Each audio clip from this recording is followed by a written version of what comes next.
तू क्या मिटाएगा उस भगवे को जिसका ऐलान खुद आसमान करता है। मैं वो छत्रपति मराठा हूं जो दुश्मन का सर भी धड़ से अलग करता है। जी हाँ, ये पंक्ति मराठा साम्राज्य के वीर छत्रपति शिवाजी के लिए, जिनका पूरा जीवन संघर्ष में बीता, लेकिन उन्होंने देश प्रेम और राष्ट्र सम्मान का ऐसा जज्बा पैदा किया था जो उनके मरने के बाद भी मराठाओं और देशवासियों को प्रेरित करता है। उनकी ही नीतियों का नतीजा था कि ताकतवर होने के बाद भी मुगल कभी दक्षिण पर काबिज नहीं हो सके थे और मराठा साम्राज्य का शासन इतना लंबा चला। शिवाजी महाराज को आधुनिक भारत का पहला स्वतंत्रता सेनानी भी कहा जाता है। राष्ट्रवादी सोच के प्रवर्तक शिवाजी को अपने समय में बहुत संघर्ष कर मुगलों के साथ अपने आसपास खुद मराठाओं तक से संघर्ष करना पड़ा। अपने जीते किले मुगलों को देने पड़े, उनसे फिर वापस भी लिए और 1674 में छत्रपति की उपाधि भी हासिल की। तो चलिए आज की हमारी इस वीडियो में जानते हैं कि कैसे सम्राट शिवाजी महाराज ने मुगलों को खदेड़ दिया था। छत्रपति शिवाजी महाराज मेवाड़ के सूर्यवंशी क्षत्रिय सिसोदिया महाराणा के वंशज थे। मेवाड़ के शासक महाराणा अजय सिंह जी सिसोदिया 1319 ईस्वी सन में जंगल में घूमने गए। वहां पर मुंज नाम के डाकू ने उन्हें अपने ही राज्य में लूट लिया और शरीर पर जितने भी आभूषण थे वे सभी उतरवा कर अपने कब्जे में कर लिए। तब महाराणा अजय सिंह को बहुत बुरा लगा और अपने महल में लौटते ही अपने दोनों पुत्रों को बुलाकर आदेश दिया कि तुम दोनों जाकर मुंज डाकू का सिर काटकर मुझे पेश करो। वो दोनों तो मुंह देखते रह गए और महाराणा अजय सिंह जी के भतीजे हमीर उसी वक्त तलवार लेकर घोड़े पर चढ़कर रवाना हुए। उन्होंने मुंज का सिर काटकर एवं महाराणा के सारे आभूषण लाकर महाराणा को पेश किए। तब महाराणा बहुत खुश हुए एवं हमीर को उत्तराधिकारी घोषित करते हुए उनका राज तिलक कर दिया। तब महाराणा के दोनों पुत्र सज्जन सिंह और क्षेम सिंह समझ गए और अपने भाग्य की तलाश में दक्षिण भारत की ओर चले गए। सज्जन सिंह की 16वीं पीढ़ी में छत्रपति शिवाजी हुए। सज्जन सिंह के पुत्र राणा दिलीप सिंह को दिल्ली के सुल्तान मोहम्मद बिन तुगलक ने खुश होकर देवगिरी क्षेत्र में 10 गांव इनायत किए। मराठों के साथ वैवाहिक संबंध होने से सज्जन सिंह के वंशज भोसले कहलाए। शिवाजी महाराज के दादा मालोजी 1552 ईस्वी से सन 1557 ईस्वी सन अहमदनगर सल्तनत के एक प्रभावशाली देशमुख थे और पूना, चाकन और इंद्रापुर उनके अधीनस्थ थे। मालोजी के बेटे शाहजी भी बीजापुर सुल्तान के दरबार में बहुत प्रभावशाली सरदार थे। शाहजी भोसले की पत्नी जीजाबाई से शिवाजी का जन्म 19 फरवरी 1630 को शिवनेरी दुर्ग में हुआ। उनके पिता शाहजी भोसले एक शक्तिशाली सामंत थे। उनकी माता जीजाबाई जाधव कुल में उत्पन्न असाधारण प्रतिभाशाली महिला थी। शिवाजी के बड़े भाई का नाम संभाजी था, जो अधिकतर समय अपने पिता शाहजी भोसले के साथ ही रहते थे। शिवाजी के चरित्र पर माता पिता का बहुत प्रभाव पड़ा। उनका बचपन उनकी माता के मार्गदर्शन में बीता। उन्होंने राजनीति, रणनीति व युद्ध की शिक्षा ली थी।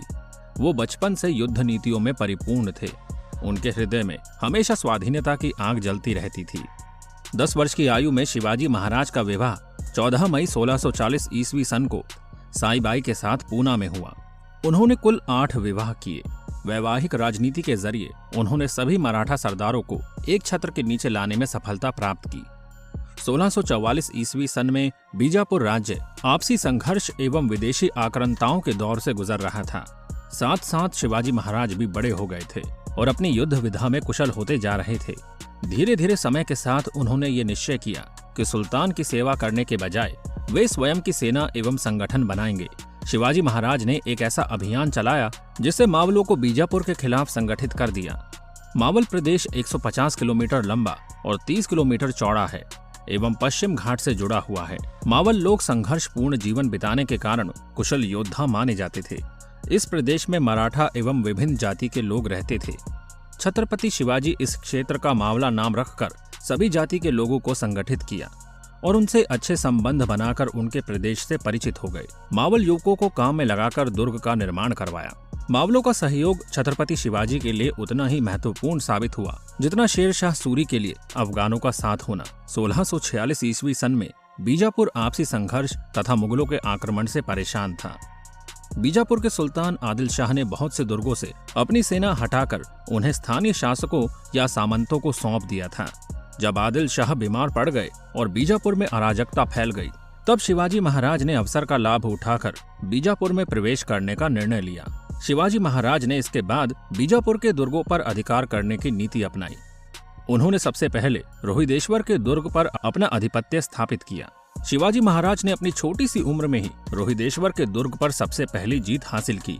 उसके बाद तोरणा का दुर्ग, जो पूना के दक्षिण पश्चिम में 30 किलोमीटर की दूरी पर है, शिवाजी महाराज ने सुल्तान आदिल शाह के पास अपना दूत भेजकर खबर भिजवाई कि वे अब पहले वाले किलेदार से ज्यादा रकम देने को तैयार हैं और एक क्षेत्र उन्हें सौंप दिया जाए। उन्होंने आदिल शाह के दरबारियों को पहले ही रिश्वत देकर अपने पक्ष में करा लिया था। अपने दरबारियों की सलाह लेकर आदिल शाह ने शिवाजी महाराज को उस दुर्ग का आधिपत्य सौंप दिया। तोरणा के दुर्ग में मिली संपत्ति से छत्रपति शिवाजी ने दुर्ग की पूरी मरम्मत करवाई एवं दुर्ग की कुछ कमियों को सुधारकर दुर्ग की सुरक्षा बढ़ाई। इस दुर्ग से 10 किलोमीटर दूर राजगढ़ का दुर्ग था, जिस पर शिवाजी महाराज ने अपना अधिकार स्थापित कर लिया। छत्रपति शिवाजी की इस साम्राज्य विस्तार नीति की खबर जब आदिल शाह को मिली तो वो आग बबूला हो गया और उसने शिवाजी महाराज के पिता शाहजी को अपने पुत्र को नियंत्रण में रखने को कहा।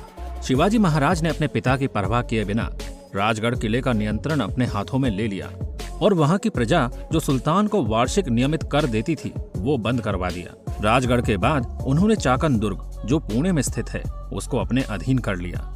तदुपरांत खोड़का के दुर्ग पर भी अधिकार कर लिया और वर्ष 1674 में उन्होंने ही पश्चिम भारत में मराठा साम्राज्य की नींव रखी थी। उन्होंने कई सालों तक औरंगजेब के मुगल साम्राज्य से संघर्ष किया और मुगल सेना को धूल चटाई। शिवाजी महाराज की मुगलों से पहली मुठभेड़ वर्ष 1656-57 में हुई थी। बीजापुर के सुल्तान आदिल शाह की मृत्यु के बाद वहां अराजकता का माहौल पैदा हो गया था, जिसका लाभ उठाते हुए मुगल शहजादा औरंगजेब ने बीजापुर पर आक्रमण कर दिया।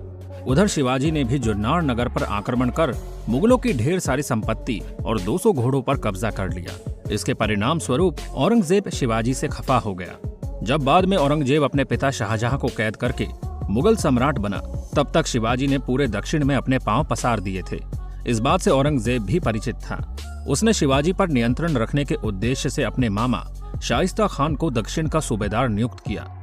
शाइस्ता खान ने अपनी 1.5 लाख फौज के दम पर सूपन और चाकन के दुर्ग पर अधिकार करते हुए मावल में खूब लूटपाट की। शिवाजी को जब मावल में लूटपाट की बात पता चली तो उन्होंने बदला लेने की सोची और अपने 350 मवलों के साथ उन्होंने शाइस्ता खान पर हमला बोल दिया। इस हमले में शाइस्ता खान तो बचकर निकलने में कामयाब रहा, लेकिन इस क्रम में उसे अपनी 4 उंगलियों से हाथ धोना पड़ा। बाद में औरंगजेब ने शहजादा मुअज्जम को दक्षिण का सूबेदार बना दिया। औरंगजेब ने बाद में शिवाजी से संधि करने के लिए उन्हें आगरा बुलाया, लेकिन वहां उचित सम्मान नहीं मिलने से नाराज शिवाजी ने भरे दरबार में अपना रोष दिखाया और औरंगजेब पर विश्वासघात का आरोप लगाया। इससे नाराज औरंगजेब ने उन्हें आगरा के किले में कैद कर दिया और उन पर 5000 सैनिकों का पहरा लगा दिया। लेकिन अपने साहस और बुद्धि के दम पर वो सैनिकों को चकमा देकर वहां से भागने में सफल रहे।